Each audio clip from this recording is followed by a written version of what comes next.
Hello बच्चों, अब हम करेंगे question 9। A dealer bought a refrigerator for ₹11,515 after allowing a discount of 16% on it's mark price. He gain 20%। Find the mark price of the refrigerator. तो question में MP बोला गया है, refrigerator की क्या होगा, इसको हम एक्स लेट कर लेंगे।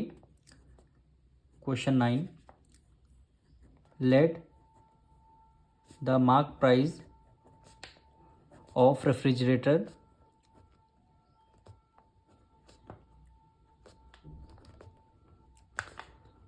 बी एक्स, यानी रेफ्रिजरेटर की हमने मार्क प्राइस क्या लेट कर लिया, ₹X हमने लेट कर लिया। अब देखिए, आपको डीलर ने रेफ्रिजरेटर को परचेज किया, यानी क्या गिवन है आपको, कॉस्ट प्राइस गिवन है रेफ्रिजरेटर की कितनी हुई, ₹11,515। कितना गेन हुआ है, गेन हुआ है 20% का आपको हुआ गेन। तो देखिए, कॉस्ट प्राइस गिवन है, गेन गिवन है, तो इसकी क्या निकालेंगे आप, सेलिंग प्राइस। यानी सेलिंग प्राइस का फॉर्मूला होता है 100 plus gain percent upon 100 multiply कर देंगे cost price. 100 plus gain percent 20% gain हुआ है डिवाइडेड बाय 100 और मल्टीप्लाई कर देंगे कॉस्ट प्राइस। कॉस्ट प्राइस कितनी वैल्यू है, ₹11,515।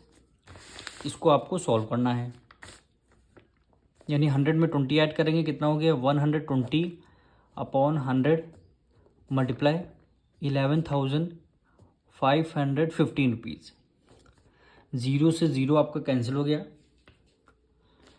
इसको हम 2 से करते हैं, 2 6 ज़ा 12 और 2 5 ज़ा 10 हो गया। यहाँ 5 है, यहाँ 5 से डिविजन करेंगे, 5 1 ज़ा 5, 5 2 ज़ा 10, 1 कैरी गया, कितना 15 हो गया, 5 3 ज़ा 15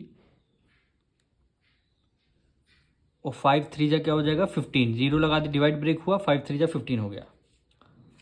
अब इसको आप मल्टीप्लाई कर लेंगे 6 मल्टीप्लाई ₹2,303 से, यानी 6 यानी 2303 मल्टीप्लाई बाय 6 कर लेंगे। सेलिंग प्राइस 6 3 जा 18 का 18 एज इट इज़ आ जाएगा, 6 3 जा 18, 18 का एक 1 करी गया, 6 2 जा 12 एक 13, यानी ₹13,880 आपकी क्या आएगी सेलिंग प्राइस। ये क्या है, आपकी सेलिंग प्राइस। अब देखिए एमपी, अब देखिए क्वेश्चन में और भी बोला गया है, डिस्काउंट हुआ है 16% ऑन मार्क प्राइस, यानी डिस्काउंट आपको गिवन है 16% ऑन मार्क प्राइस। अब सेलिंग प्राइस का फॉर्मूला होता है, सेलिंग प्राइस इक्वल टू होता है मार्क प्राइस माइनस डिस्काउंट।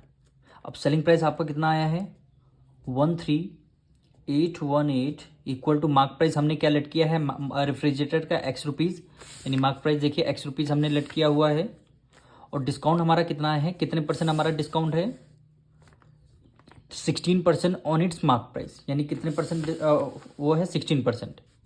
तो हमने लगा दिया 16% ऑफ मार्क प्राइस। अब मार्क प्राइस हमारा कितना ₹X है, तो वही 16% ऑफ X हो जाएगा।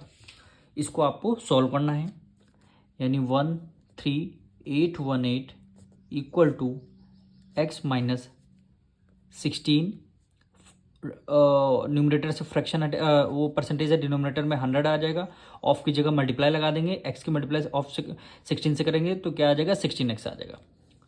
इसको आपको सॉल्व करना है, 13,818 इक्वल टू 100 की मल्टीप्लाई x से करेंगे, क्या आंसर हो गया 100x माइनस 16x अपॉन 100 हो जाएगा। इसको सॉल्व करना है, 13,818 इक्वल टू 100 में 16 माइनस करेंगे, कितना आएगा 84, वो भी x अपॉन 100 हो जाएगा। अब x की वैल्यू आपको फाइंड करनी है, यानी मार्क प्राइस। तो ये देखिए 13,818 84 अपॉन 100 है, तो ए इक्वल टू के उस तरफ जाएगा, कितना हो जाएगा, रेसिप्रोकल हो जाएगा, यानी 100 अपॉन हो गया 84 इक्वल टू क्या हो गया ₹X हो गया, यानी मार्क प्राइस क्या हो गया X हो गया। अब इसको आपको सॉल्व करना है। अब 13,818 की मल्टीप्लाई 100 से करेंगे, तो 13,818 लास्ट में डबल ज़ीरो लगा दिया, डिवाइड कर दिया किससे 84 से, किससे डिवाइड कर दिया 84 से डिवाइड कर दिया, equal to mark price X। इसको सॉल्व कर देंगे तो हमारी मार्क प्राइस आ जाएगी। जब इसको सॉल्व करेंगे तो इसका आंसर आएगा 16,450 इक्वल टू एक्स रुपीज़। यही क्या हो जाएगा, हमारा आंसर हो जाएगा। इसको डिवाइड करेंगे डायरेक्ट, आपका आंसर 16,450 आएगा। यही क्या हो जाएगा, आपका आंसर हो जाएगा।